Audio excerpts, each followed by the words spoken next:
ఒంటరి బాట సారి సంటకు చేరగా కంటికి పాపవైతే రెప్పగమారనా తూరుపు నీవుగా వేకువ నేనుగా అల్లిక పాటగా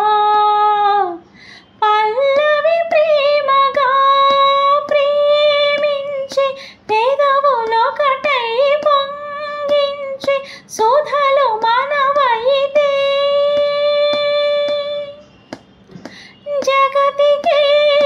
అతిథులై జనన మందిన ప్రేమ జంటకి ఓం నమః నయన శృతులకు ఓం నమః హృదయ లయలకు ఓం నమః అధర జతులకు ఓం నమః మధుర శృతు